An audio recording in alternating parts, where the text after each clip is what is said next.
تاریخ میں کچھ واقعات ایسے ہوتے ہیں جو صرف ایک دور کا خاتمہ نہیں ہوتے بلکہ آنے والی نسلوں کی تقدیر بھی بدل دیتے ہیں۔ خلافت کے زوال کا واقعہ بھی انہی میں سے ایک ہے، ایک ایسا لمحہ جس نے صرف اقتدار نہیں چھینا بلکہ امت مسلمہ کی وحدت کو بھی پارا پارا کر دیا۔ خلافت عثمانیہ کا خاتمہ محض ایک سیاسی تبدیلی نہیں تھا بلکہ ایک ایسے نظام کا اختتام تھا جو صدیوں تک مسلمانوں کو ایک مرکز پر جوڑے رکھتا تھا۔ جب مصطفیٰ کمال اتا ترک کے دور میں یہ نظام ختم ہوا تو اس کے اثرات صرف حکومت تک محدود نہ رہے بلکہ امت کی سوچ، شناخت اور اجتماعی شعور تک سرایت کر گئے۔ اس سے پہلے سلطان عبدالحمید ثانی کے زمانے میں اگرچہ خلافت دباؤ کا شکار تھی مگر ایک علامتی قوت کے طور پر مسلمانوں کو ایک لڑی میں پروئے رکھتی تھی۔ جیسے ہی یہ مرکز ختم ہوا امت ایک ایسے خلا میں جا گری جہاں نہ کوئی مشترکہ قیادت باقی رہی اور نہ کوئی واضح سمت۔ نتیجہ یہ نکلا کہ مسلم دنیا قومیت، سرحدوں اور مفادات کی بنیاد پر ٹکڑوں میں تقسیم ہوتی چلی گئی۔ یہ تقسیم صرف جغرافیہ تک محدود نہ رہی بلکہ دلوں اور ذہنوں تک پھیل گئی۔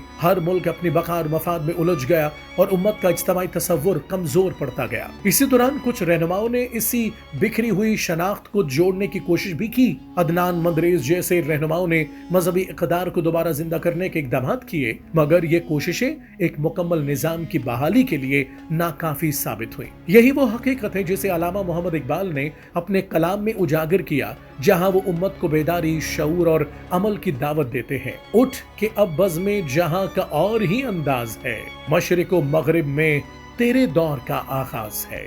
یہ پیغام محض جذباتی نہیں بلکہ ایک فکری انقلاب کی دعوت ہے۔ آج کا چیلنج یہ نہیں کہ ہم ماضی کے زوال پر صرف افسوس کریں بلکہ یہ ہے کہ ہم اپنی کمزوریوں کو پہچانیں اور ایک نئی سمت متعین کریں۔ موجودہ حالات خصوصاً مشرق وسطیٰ کی کشیدگی اور ایران جیسے ممالک کو درپیش چیلنجز اس بات کی یاد دہانی ہے کہ جب تک امت ایک مرکز پر متحد نہیں ہوتی اس کی طاقت بکھری رہے گی۔ اتحاد کے بغیر نہ تو استحکام ممکن ہے اور نہ ہی مؤثر قیادت، کیونکہ تاریخ بھی یہ سکھاتی ہے کہ زوال ہمیشہ دائمی نہیں ہوتا۔ جب شعور بیدار ہو، فکر منظم ہو اور ارادہ مضبوط ہو جائے تو حالات بدلنا ممکن ہو جاتا ہے۔ آج بھی امت کے پاس موقع ہے کہ وہ بکھراؤ سے نکل کر وحدت کی طرف بڑھے کیونکہ یہی وہ راستہ ہے جو ایک مضبوط مستقبل اور ایک بار پھر اجتماعی نظام یعنی کہ نظام خلافت کی طرف لے جا سکتا ہے۔